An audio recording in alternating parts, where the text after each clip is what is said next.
Hi everyone, I hope you all are doing well. My name is Ashvini and welcome to this video. Today I'm going to be doing the 2022 New Year's Resolutions book tag. The New Year's Resolutions book tag itself was created by Heather of the YouTube channel Bookables a few years ago, and I've seen quite a few creators do it since around this time every year. So I'm really excited because this is my first time doing the tag.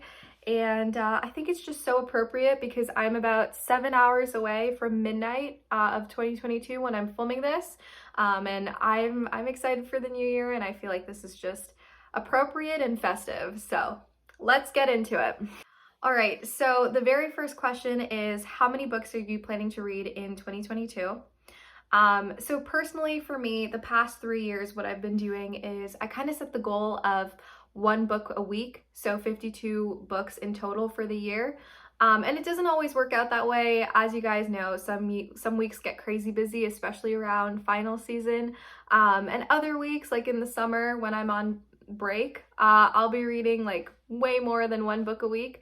So you never know, it depends, but I like to do 52 in a year, and hopefully I'll be able to attain that goal again this year. So the second question is, name 5 books that you didn't get to this year but want to make a priority in 2022.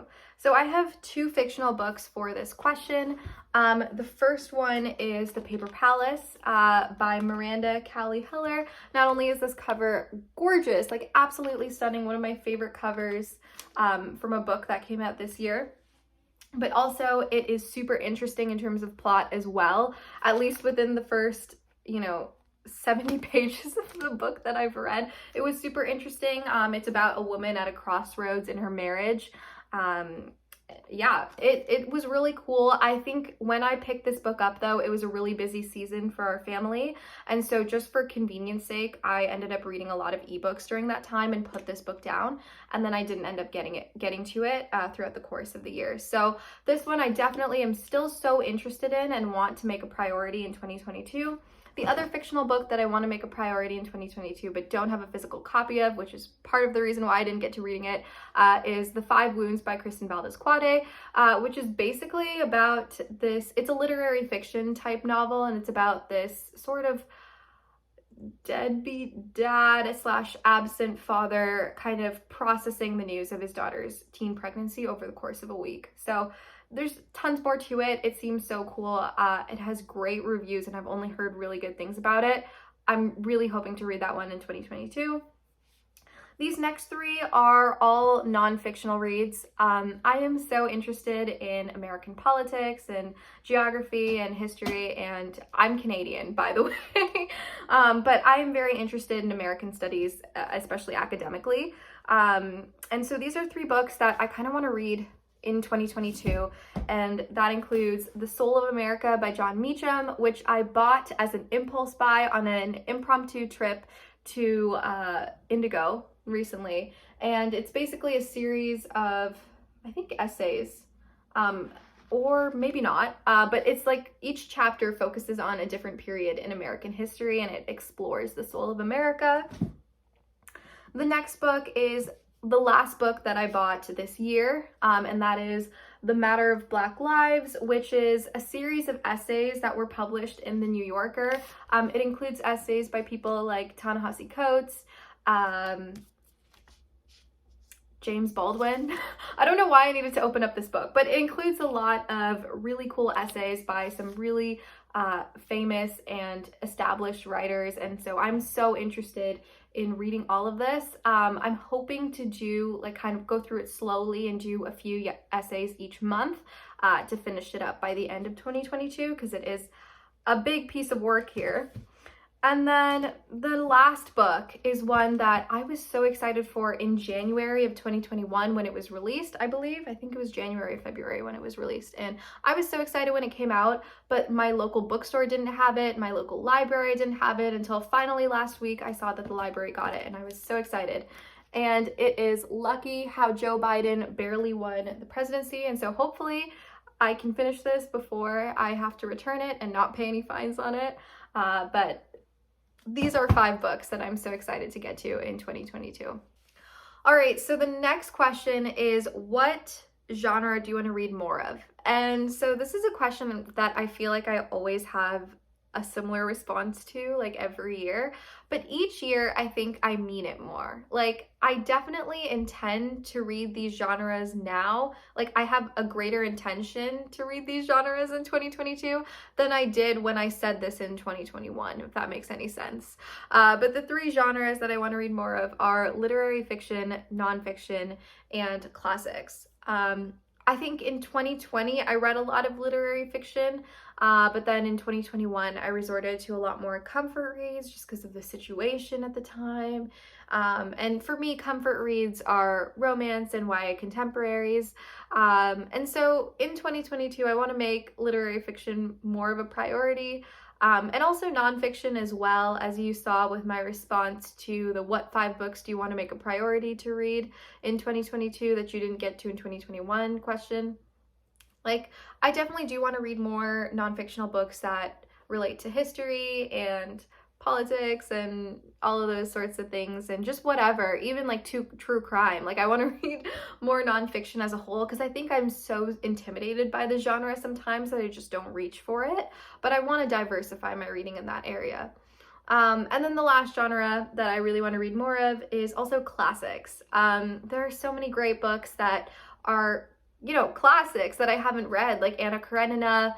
I've had War and Peace sitting on my shelf for like since the 7th grade. I think it's been like 6 years.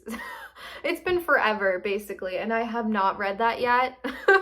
So I want to read that. I want to read The Picture of Dorian Gray by Oscar Wilde. I want to read more Jane Austen, like all sorts of things. And so yeah, those are the 3 genres that I'm hoping to read more of in 2022. Okay, question 4 is name 3 non-book related goals for 2022. For me, I think the first one is incorporating more quiet time into my morning routine. I find that many times in the morning, I'm like very much like go, go, go.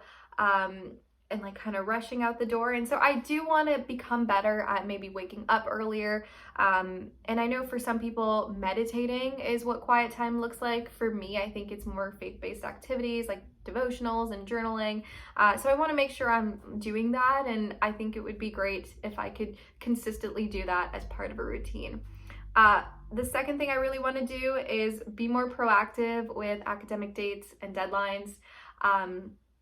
And assignments and stuff. I really want to get in the habit of getting it done like way ahead of schedule and just like submit and have it not be like 3 minutes to 11:59 p.m. So, and then the third thing is I do want to become better at cooking more consistently.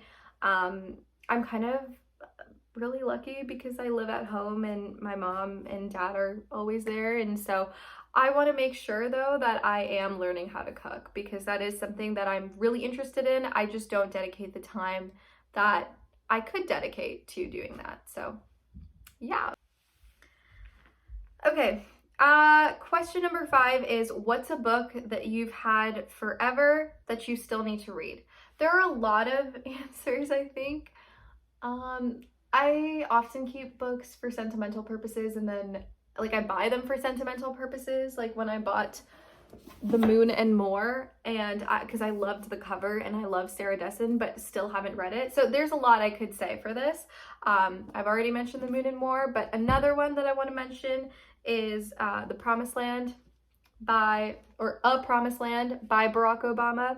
I pre-ordered this book when it was gonna come out, and I was so excited to just devour it. But then I found out the week of its release that it was 700 pages long. It is 700 pages long, and I was like, oh my gosh, oh no, because big books do intimidate me. So this is another book, I guess, that I want to make a priority in 2022. Another book that I've had on my shelf forever and have yet to read is The Beauty of Darkness. This is the conclusion to the Remnant Chronicles. It is book 3, and the Remnant Chronicles is honestly one of my favorite series of all time, but at the same time, like, how can I say that when I haven't finished the 3rd book, you know? And so I need to finish this book as well. There are a lot of books to get to in 2022, even just on my own shelf. And so I think that's a great place to start, you know, with my own shelf, making sure I'm finishing up the books that I own. before branching outwards. So the last question is, one word that you're hoping your 2022 will be. This kind of makes me nervous, like especially recording it, because there's a sense of accountability there. Like I need to hold myself to this, which is a good thing, I guess, but it's pressure. I'm thinking disciplined. Like I said, I really want to get in the habit of really nailing down my routines. I think I like towards the end of 2021, I feel like I finally found a system in terms of planning and organizing and scheduling that really worked with me. And so I want to really drill down harder on that system in 2022 and be the most organized version of myself. And not just organized, like have a planner and have everything figured out like on a schedule, but just like being disciplined with my behavior and my choices. So yeah, that is my word. I don't know if that's like too severe of a word, you know, in terms of the energy of this video, but that was my New Year's resolutions tag. It was so rambly and all over the place. I just have so much energy. I don't know what to do with myself right now, but I hope you enjoyed. I'm so excited to see you in my next video. Bye.